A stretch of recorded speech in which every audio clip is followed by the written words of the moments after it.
Okay, today we'll be discussing Newton's law of gravitation as the first video in the playlist. And before we go into Newton's law of gravitation, we have to first of all define gravitational force and gravitational field, since it's the topic we are taking for this playlist. Now, gravitational field is defined as a region around a body having mass in which the gravitational force of the body can be experienced. Now, for instance, you have, let's call this Earth. Every object, since Earth is known as a celestial body, that's a body that is in space, every object around, let me say, a human being standing here, also another human being at this point, is experiencing what we call a gravitational force. That's it's being attracted towards the center of this earth. Without this gravitational force, we'll simply be floating in space or be floating around wherever we are on the earth's surface. But because of this gravitational force, we are able to stay put on the earth's surface. It's a force that simply is a force of gravitational force of attraction.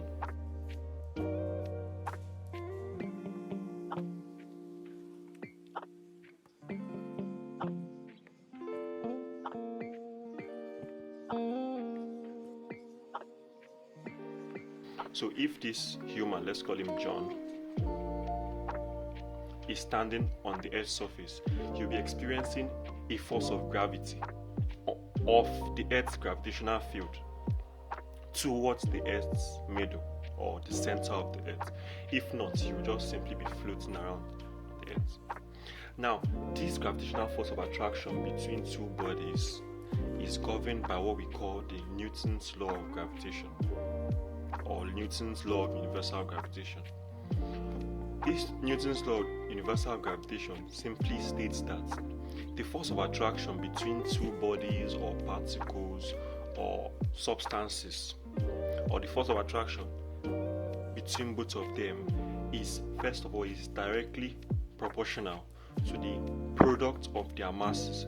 So, for example, we have this body A and we have another body B. Now, the force of attraction between these two bodies, body A and B, is inversely proportional. Represent the force of attraction with F is, first of all, is directly proportional to the product of their masses. Let's call the mass of this MA, call the mass of this MB.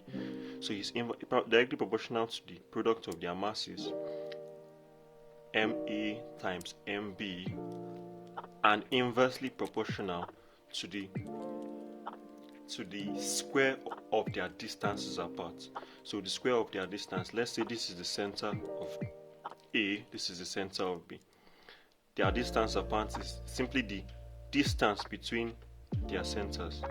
We call it R.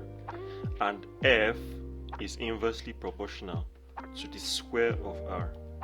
So the universal law of the Newton's universal law of gravitation states that the force, or the force of attraction felt between two bodies, is directly proportional to the product of their masses, and inversely proportional to the square of their distances apart.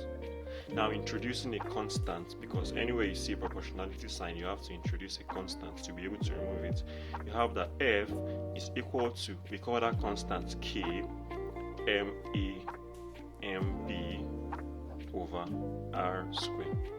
Now, this K is a constant. It's known. It's called gravitational constant, where K is equal to the gravitational constant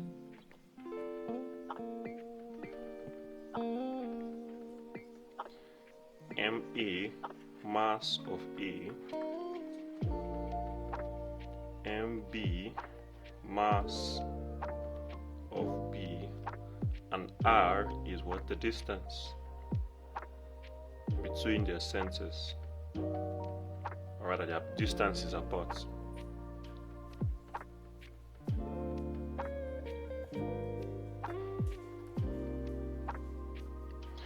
That's all we need to know for the universal law of gravitation. And since K is a constant, that means it's anywhere you're using it, it's going to remain the same. The constant, the value for K is 6.67 times 10 raised to power minus 11 Newton meter square per kilogram square. So this is the value for the constant K. Now we're going to move into solving some examples. We have example 1. Excuse me.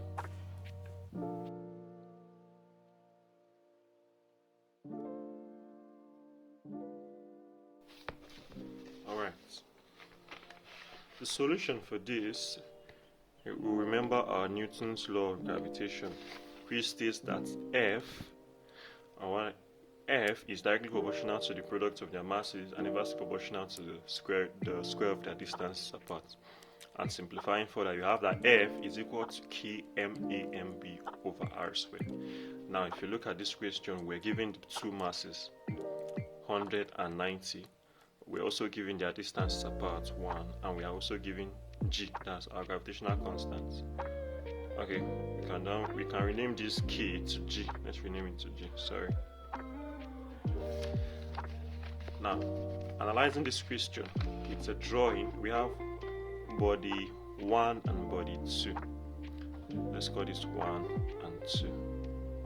We have the mass of this body M1 will be equal to 100 kilograms.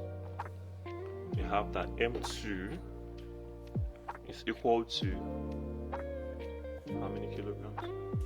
90 kilograms. And we have that the distance between their centers is just 1 meter. 1 meter. And lastly, we know that G, which is gravitational constant, is equal to 6.7 times 10 raised to power minus 11 Newton meter square per kilogram square. Now to solve this, you have that F, remember our formula, F is equal to G. I changed my K to G, so F is equal to G M1 M2. Because of the two bodies, we have M1 and M2 over R squared, which is their distance apart. R, let's call it R, so R squared. Simplifying further, we have that substituting what we have, or the values we are given, we have 6.7 times 10 raised to power minus 11 times 100 times 90 all over R squared, so it's 1 squared. Now simplifying this, if you solve the numerator, 1 squared is still 1, so just solve the numerator. You have that 6.03 times 10 raised to power minus 7 newtons. Since it's a force, will be your final answer. Hope that was understood. Now let's take another example.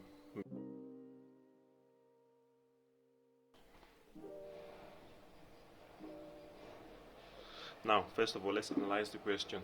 Said a force of 200 newtons acts between two objects at a certain distance apart. They're now asking for the value of the new force if the distance is halved. Now remember, in our definition of the Newton's law of universal gravitation, or the statements of the Newton's law of universal gravitation, we see that the force F is inversely proportional to the square of the distances apart. Now, since inverse proportionality means as one is increasing, the other decreases. So if the distance is decreasing, as they see here, the distance is being halved. If the distance is decreasing, that means the force will be increasing since they are inversely proportional. Now, to represent this, we write, since F is inversely proportional to the square of distance apart, now I want to define it for the first instance. I want to define this for the first instance and for the second instance. And how to do it is that we cross and multiply. Hence, having FR square This is for the first instance. For the second instance, we can just, this is F1 R1 squared. That's for the first instance, being equal to the second instance being F2 R2 squared. Now what this simply means, the first instance is when the force was just 200 newtons and a certain distance. We call that distance R. Now the second instance is when the value of the distance is now halved, being R2.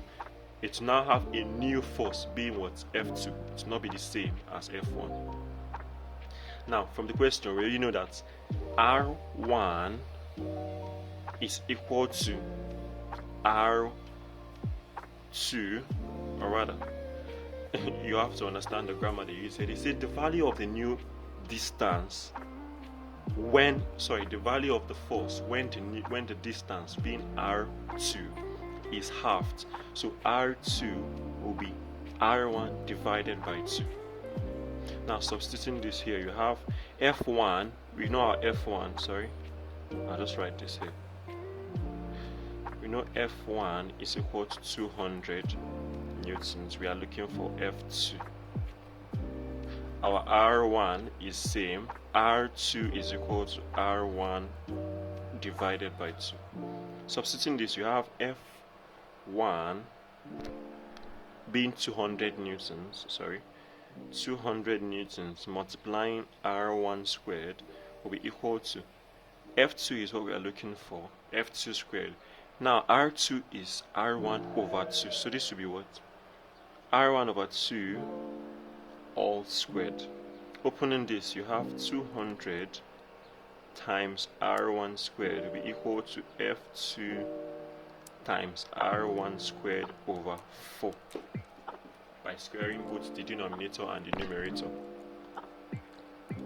Now if you want to remove the distances, you multiply through by 1 over R1 squared. Multiply both sides by 1 over R1 squared.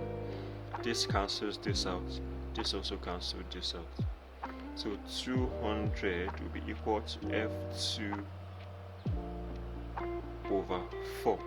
So F2 will be equal to 200 multiplying 4, which is equal to what? 800 newtons. Now notice how as the distance is reduced, the force increases, thereby confirming our Newton's law of universal gravitation. F2 is greater than F1. I hope that was understood.